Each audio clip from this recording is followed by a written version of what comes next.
Hello, hello, Aris Collective. Ako po si James from James Tarot PH. Ito po ang inyong weekly reading for December 8 hanggang 14. So mga Aris, let's begin. Inhale and exhale at the center of your reading, your core energy. Wow, Death card. Beautiful. In the area of what you need to focus on, the Hermit card. Lovely. In the area of what you need, you have the Page of Swords. Beautiful. In the area of what's affecting your current energy, meron po kayong the Eight of Swords. Beautiful, beautiful. In the area of your near future, meron po kayong Page of Pentacles. Lovely. In the area of your challenge for the week, meron po kayong the Two of Wands. In the area of your fortune, yes, the World card. Success, completion, accomplishments, travel. Nako, mamaya pag-usapan natin yan. In the area of your divine advice, you have the Two of Pentacles. 2-2. Kayo po ay divinely aligned pagdating sa inyong kapalaran, pagdating sa inyong dapat gawin sa lupa. No? Aligned na aligned ka sa higher self mo sa heaven. So, ito ay destined for you. So, congrats po. At ang outcome niyo po for the week, ito po yun. Mamaya sabay-sabay natin siyang bubuksan at the end. But first, mga Aries, thank you po mana for all of your donations. Saka po sa mga hindi nag-i-skip ng ads. Yan lang po yung tanging paraan to support me sa tuwing meron tayong libreng reading for Aries dito sa ating channel. So thank you po for not skipping the ads. So, at the background of your reading, meron po kayong the Knight of Wands. Wow! This week will be very, very adventurous para sa'yo. Okay? Kayo po yung tinatawag ng yung spirit guides na maging excited, magalak, maging enthusiastic, tumaas ang energy because something is coming for you. Nakita ko you're gonna do a new opportunity or a new sideline. Meron kang gagawin eh. And ngayong linggong ito, yung konfirmasyon ng pagdating niya. Kaya, be ready, be alert. Huwag mong pangunahan yung sitwasyon. I-enjoy mo lang. Laksan mo ang loob mo. I-embrace mo to.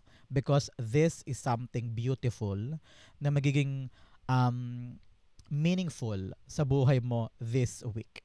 Clarify natin, dagdagan natin to ng card of the week. Freedom.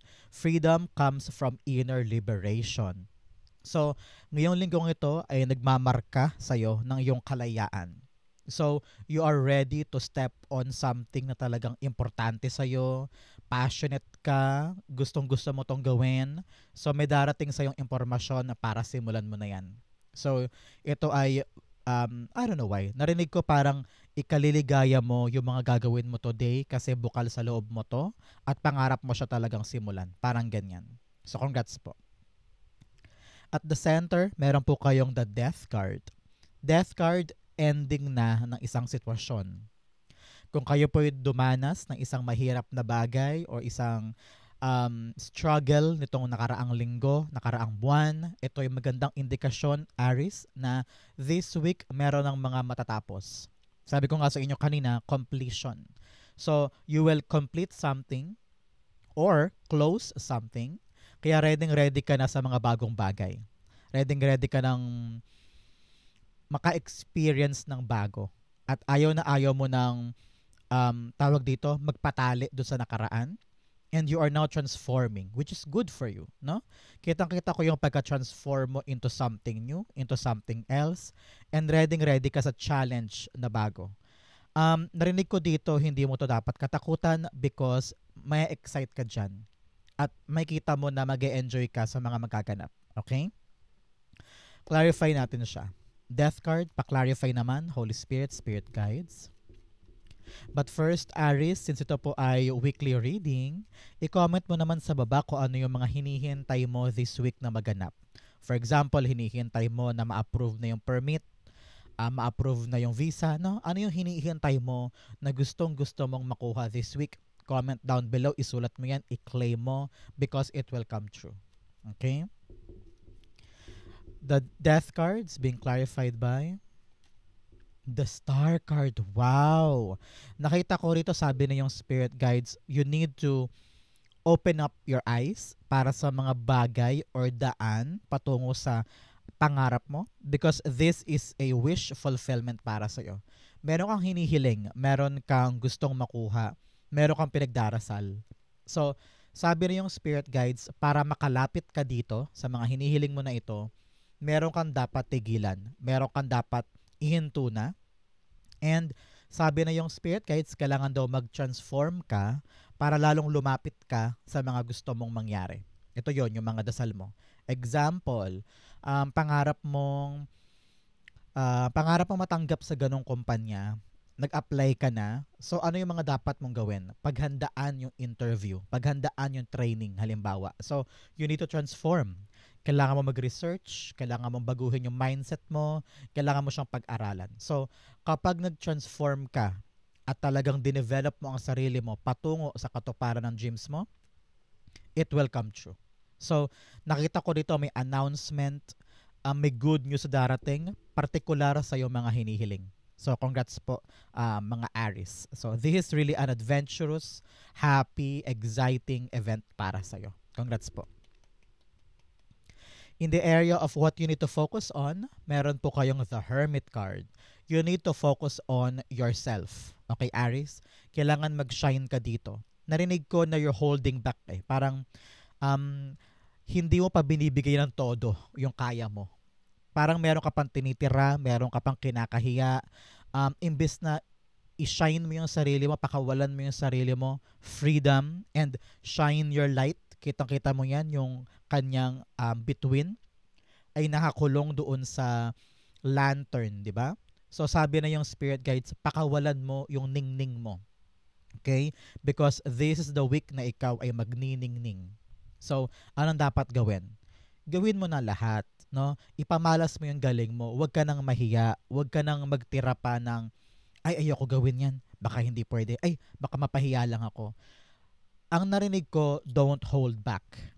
You need to shine. You need to show the people who you really are at kung ano yung kaya mo i-offer so that you will see kung ano yung mga blessing na paparating. Narinig ko, huwag kang mahiya. Huwag kang matakot. Huwag mong laging isipin na kapos ka or hindi ka belong because you belong there. Okay?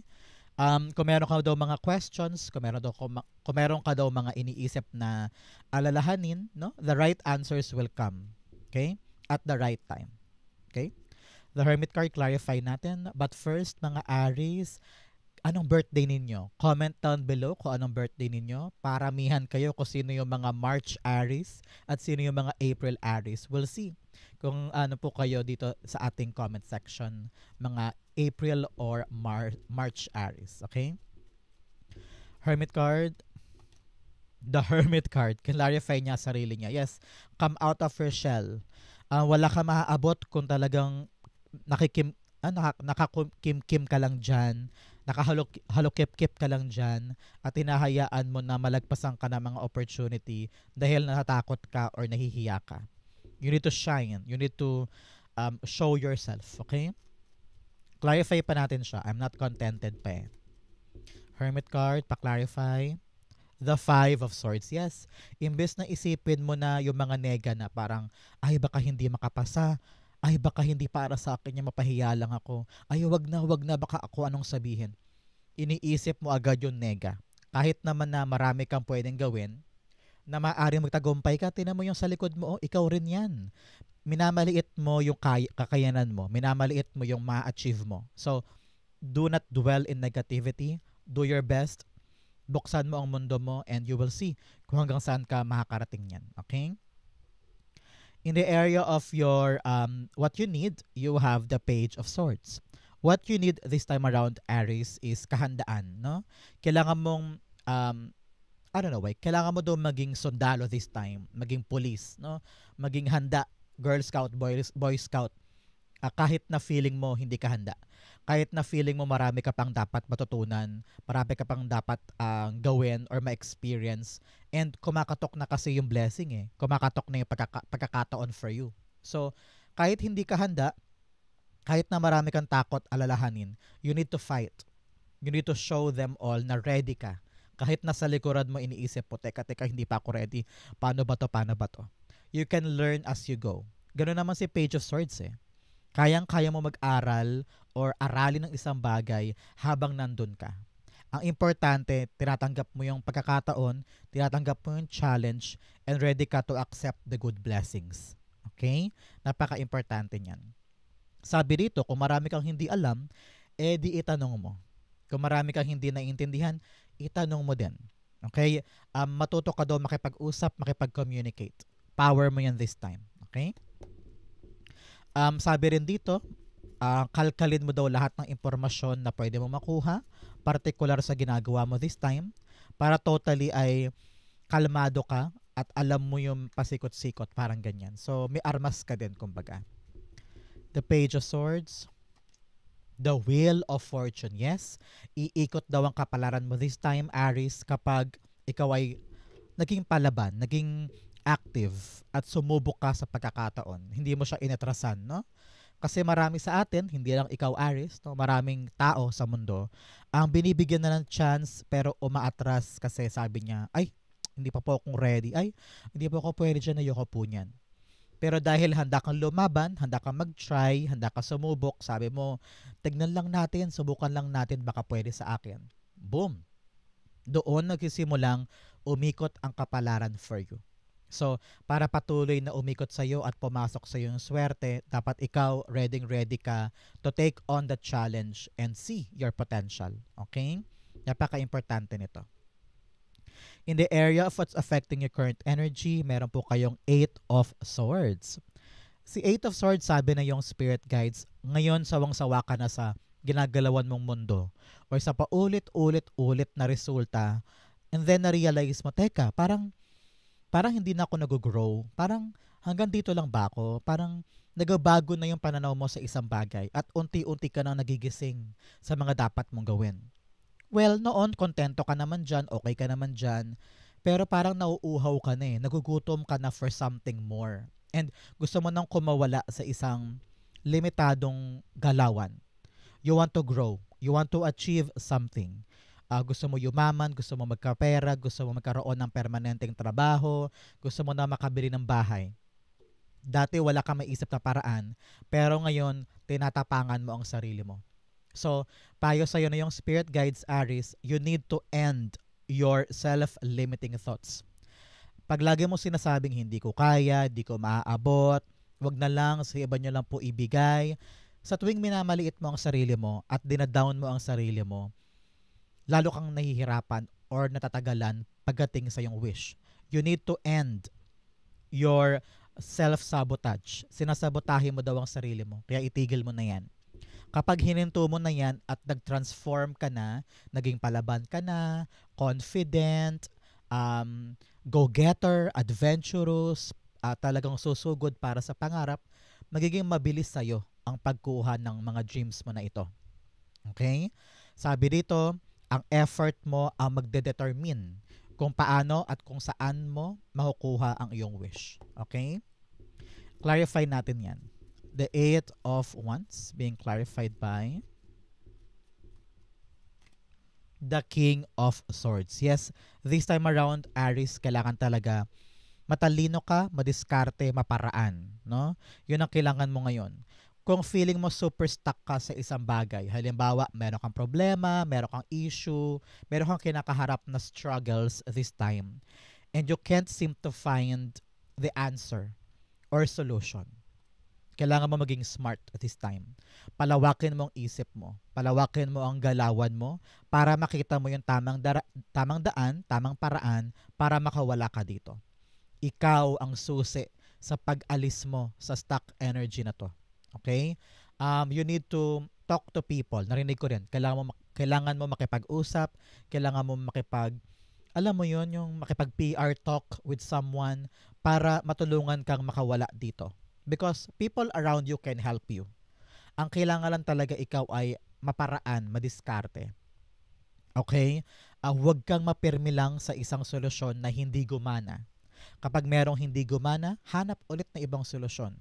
Huwag kang maubusan ng solusyon or options. Okay? Makakaisip ka niyan. Ang kailangan mo lang, laksan mo ang loob mo para kumawala dito at aksyonan mo yung maiisip mong solusyon. Kasi, Kung hindi ka matapang, kung hindi ka palaban, kahit anong solusyon ang maisip mo, sayang. So you need to take action on your solution. Okay? In the area of your near future, meron po kayong Page of Pentacles. Kung ano man tong pupuntahan mong bago, susubukan mo, tatakbuhin mo, ilalaban mo this time, boom, makukuha mo siya in the near future. Ito ka, hawak-hawak mo yung blessing. Whether new job, new opportunity, o bagong-bagong pera, or halimbawa, nasa training ka, no, bigla ka natanggap for something, eto na yung pagkakataon mo. Nakabukas na yung pinto, ikaw na lang ang kailangan mag-effort para tuluyan kang makapasok sa pintuan na yan. So anong kailangan gawin ni Aries? Araling mabuti. Himayin mong mabuti para mas magamay mo itong bagong blessing na ito. Para tumagal siya sa buhay mo. Kasi ready ka na to close a past life at ready ka na pumasok sa bagong portal ng buhay mo kung saan nandito itong bagong blessing na ito. Itong hawak-hawak mo na yan. So, ngayon, sabi na yung Spirit Guides Aries, you need to be humble enough. Humble enough to admit na marami pa akong kailangan matutunan and kayang-kaya ko tong gawin and I'm ready to take on this new challenge. Kasi makikita mo yung potential nito na makakabuti sa'yo. Okay? Clarify natin siya. The Page of Pentacles, the Knight of Wands. Yes, wow, a great adventure, good news. Talagang para sa iyo to, no? Sabi rito, i-enjoy mo yung proseso, huwag mong katakutan. Kung meron ka mga dapat aralin, relax ka lang, no? Hindi mo naman kailangan talagang maging super matalino or super magaling dyan or super experienced dyan. Ang importante, ready ka na subukan. Ready ka na mahalin yung ginagawa mo na yan. At dyan mo daw marirealize, Aries, na ay, kaya ko pala to. Ay, madali lang pala. Ay, parang swak na swak ako dito. Parang ganyan. So, you are now learning to love whatever blessing man ito. At talagang nakita ko rito na mamahalin mo ito, papangalagaan mo, and you will do everything to fight and to make sure na maaasikaso mo to every single day. So congrats po sa bagong blessing na to. I-claim mo na sa baba. I claim the new blessing is mine and I will be very, very happy working on it. Okay? Comment mo yan sa baba. In your challenge, meron po kayong shedding illusions. Sabi ko nga sa inyo, kailangan mo na daw na buwagin kung ano man yung mga peke at kailangan mo na makita kung ano yung mga bagay na kailangan ihinto, kailangan tigilan, kailangan nang tapusin para ma-realize mo kung ano yung katotohanan sa buhay mo, para makapag-transform ka na, at kapag transformed Aries ka na, magiging mas malapit ka na sa blessing o sa goal mo na ito. Okay? You also have feathered omens. Even the sweetest bird harbors fierce intentions, self-deceit, illusion, and secret. Sabi ko nga sa inyo, buwagin na lahat ng mga maling ginagawa, lahat ng mga maling ilusyon, mga maling paniniwala. Okay? You need to know the truth. At kapag nalaman mo yung truth, magiging madali sa iyo ang ihinto yan at pumasok ka na sa transformative life mo, papalapit talaga dito sa focus mo na dasal. Okay? Ano ba maganda example? For example, iniisip mo para sa trabaho ka lang na ito, buong buhay mo, ito talaga yung gusto mong pasukin. Pero this week na-realize mo, ay, parang hindi pala ako para dyan. Dito pala ako. So, kung ano man yung marirealize mo, actionan mo, transform, and you will go nearer para sa lahat ng dinadasal mo sa buhay mo. Okay? In your challenge, meron po kayong the Two of Wands. Meron kang two here. Kayo po ay talagang aligned sa yung higher self. So, i-claim mo to. I am aligned to my higher self.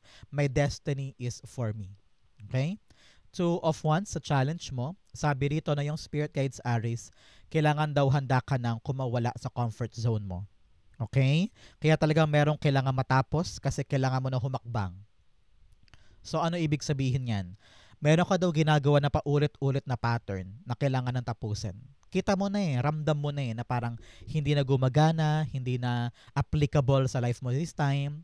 So bakit mo pa rin inuulit? Bakit mo pa rin ginagawa? So ngayon, time na for you to step onto a new horizon. Maging active ka, maging adventurous ka. tignan mo yung mga bagong pagkakataon na maaaring magpag-grow sa'yo at magpaunlad sa'yo. Kaya ngayon, dapat daw, Aris, malinaw sa isip mo kung ano yung mga planong gagawin moving forward. Hindi pwedeng bara-bara. Dapat ito ay uupo ka muna, pag-isipan muna, pag-usapan nyo muna, para kung ano man tong pagsugal sa buhay na gagawin mo, getting out of your comfort zone, ay matino yung plano. Okay? Two of Wands, the Six of Pentacles. Yes, panahon na para magbigay ka naman ng effort. Panahon na para ilaan mo yung kaya mong ilaan in order for you to receive what you want in life. Okay? Ito yung sinasabi na kapag nag-effort ka, mararamdaman mo rin yung magandang balik nito. So, give something so you can receive something. Okay? In your fortune, you have great adventure, take a risk. Yes, take a risk and venture forward. Kailangan mo nang gumawa or mag-try ng mga bagong bagay para sa ikakaunlad mo. You also have view from above, get the big picture. Yes, sabi ko nga sa inyo, lawakan mo ang isip mo, lawakan mo ang pananaw mo para makawala ka na sa stuck na ito. Because kayang-kaya mo yan. Narinig ko, nasa isip mo lang daw yan, kaya parang feeling mo stuck ka. Pero in reality, marami kang pwedeng gawin para makawala ka dyan. Okay? In your fortune, heto ka, with a world card, kitang-kita ko po na sabi na yung spirit guides, maho-close na yung isang tough cycle, yung isang tough situation sa buhay mo. So, sa madaling sabi, makakalagpas ka na sa problema. Makakalagpas ka na sa bigat ng inaasikaso mo. And ready ka na i-close na yon. Sabi mo, ay tapos na yan. Okay na, sarado na. Move on na tayo sa bagong bagay. So, you are now entering a new cycle ng buhay mo. Maaring kung dati unemployed, di ba? Ngayon biglang boom, employed era ka na. Or for example, dati nagkatrabaho ka sa opisina, ngayon papasok ka na sa CEO era mo. Meron ka ng sarili mong negosyo, halimbawa. O kaya lilipat ka ng ibang bansa, ibang kumpanya. Nakita ko rito yung travel or transferring mo, no? From one level to the other, one place to the other. Ready ka na for new achievements, no? For new career. I don't know why narinig ko for other Aries, approve. Approve, and some family member ay gagraduate. Whether sa school man yan or seminar or training na napaka-successful ng event. So, meron kang gagawin ngayon, Aries, na para sa iba to ha, na makukompleto mo na. Kumbaga, matatapos na yung inaasikaso mo dyan at successful ang outcome. So, congrats po. Okay? I-claim mo yan. Successful outcome is mine. Completion is mine. The World card. The Seven of Pentacles. Yes. Kung naman to mga bagong hinihintay mo na talagang pinagtiyagaan mo, kitang-kita ko kompleto na. Approve na, nandyan na. Matagal ka nagtiyaga, matagal ka naghirap, at eto, nagbubunga na, mapipisa na, talagang hinog na para sa'yo. So congrats Aries, kung naman tong hinog na dapat mo nang pitasin, ito ay magpapakompleto sa journey at papasok ka na sa bagong era, bagong level, kumbaga. So congrats po, i-claim mo yan, ang pagpisa ng itlog, ang paghitik ng bunga at paghinog ng bunga ay nandito para kunin mo. Congrats. Like, claim. In your divine messages, you have look at the bigger picture. O, 3 beses ka nang sinabihan, Aries, ng yung spirit guides na lawakan mong isip mo, lawakan mo ang pangunawa mo. Baka naman nakatingin ka lang sa microscope, kaya hindi mo maintindihan ang isang bagay. So you need to broaden your horizon, magtanong-tanong ka sa iba't ibang tao para lumawak ang isip mo tungkol sa isang issue. Okay? So that masolve mo na yan. You also have hold your vision. Kung ano yung pananaw, kung ano yung mga bagay na gusto mong ma-achieve, kailangan daw talaga nakatingin ka doon. Tingnan mo siya, oh. Talaga nakatingin siya sa isang star na kanyang sinusungkit at doon lang talaga yung attention niya. Ganon ka din. Kung ano yung goal mo, pangarap mo, dapat doon ka nakatutok para talagang makita mo yung daan patungo doon at hindi ka bumitaw. Umiwas ka sa temptasyon. Umiwas ka sa distractions. Okay? In your divine messages, Aries, meron po kayong the Two of Pentacles. Two of Pentacles, sabi na yung spirit guides. Ngayong linggong ito, marami ka mga bagong gagawin, marami ka mga pagtatapos at bagong simula, Marami kang mga bagong bungang aanihin na kailangan mo asikasuhin. So, napaka-busy mo. Kaya importante, Aris, balansehin. Okay? Kung kailangan matulog, matulog. Kung kailangan magpahinga, ibigay mo sa sarili mo yan. Kada araw naman, pwede ka pa rin magtrabaho at asikasuhin yung mga dapat mong asikasuhin. Pero kapag alam mong kailangan na ng balanse, kailangan ng mag-recharge, magkaroon ng boundaries, gawin mo yon. Okay? Para lahat ng mga bagay sa buhay mo, nahahawakan mo pa rin kahit na busy ka. Mga anak, negosyo, trabaho, bahay, mga inaasikasong sideline, no? Para lahat lang yung importante yan ay mapanghawakan mo, you need to have a system. Kailangan magkaroon to ng order and kailangan magkaroon ka ng sarili mong mapanghahawakang sistema para lahat yan ay ma-schedule mo, mahawakan mo, matignan mo every time para wala ka daw mapabayaan. Halimbawa, busy-busy ka sa trabaho mo, pero yun pala nakalimutan mo na yung mga anak o yung mga issue sa bahay. So para maging balanse, maasikaso mo lahat yan, kailangan mo asikasuhin ang schedule mo every day. Okay? Two of Pentacles being clarified by the Two of Wands. Two, two, two. Talaga namang you're aligned. I-claim mo yan. Aligned ako kay higher self. I claim it, I claim it, I claim it. You have Two of Wands. Sabi rito, tamang pagpaplano ang dapat mong gawin para kung ano man yung mga importante ay matuunan mo ng pansin every single day na hindi ka nahihirapan ng ganyan. Narinig ko kasi gulong-gulong ang schedule mo. Sobrang gulo ng schedule mo, Aries. So, kailangan panghawakan mo yan. A clear plan will fix that. Okay? Napaka-importante. Ang outcome mo, ayan, but the first, bigyan mo na kita ng fortune cards. You have Tower, solid foundation, success with effort. Yes? Makukuha mo daw yung tagumpay basta may solid kang pundasyon. Pamilya, focus, no? Ingredients yan para successful ang outcome. You have Egg, sabi ko nga mapipisa. Success assured with gold plans and hard work. Yes, successful outcome daw po ang aasahan mo this time. Dahil nagsipag ka at nagpagod ka dyan. Okay? You have older man. Lalaki daw po na medyo matanda. Baka lolo o tatay. May concern daw sa kanya, kausapin mo. O kaya co-worker mo na medyo matanda. You have dark woman. Babae rin daw po na morena. Kailangan mo daw kausapin, alagaan, intindihin. May concern daw sa kanya, kausapin mo. Baka may mga dapat kang malaman. Okay? Ang outcome ni Aries for December 8 to 14, the Eight of Pentacles. Nakita ko rito, meron kang mga magandang pagbabago pagdating sa karera mo. Kung ano man tong inaasikaso mo, pinagkatrabahuhan mo, nakita ko yung level up. Promotion. Nakita ko approved for a certain job. Ikaw natanggap, ikaw ang nabigyan ng pagkakataon, no? Kaya kailangan mo lumaban, sumugod kasi alam mong dito ka talaga magtatagumpay. Okay? Nakita ko nag-excel ka bigla. For some of you, yung negosyo biglang sisipa. Madami bigla customer. Kaya sobrang kayod mo, sobrang bilis, sobrang energy mo because it's gaining momentum. Kitang-kita ko yung biglang andar, biglang laki, biglang lago. So, kailangan talaga nakatutok ka dito kasi dinasal mo naman to eh. Gusto mo naman mangyari to eh. So, parang binibigay na siya. So, wag kang panghinaan ng loob, wag kang matakot, nandyan na. So, anong dapat gawin? Yakapin, lumaban, kumilos para makuha mo yung matamis na bunga sa mga inaasikasa mong ito.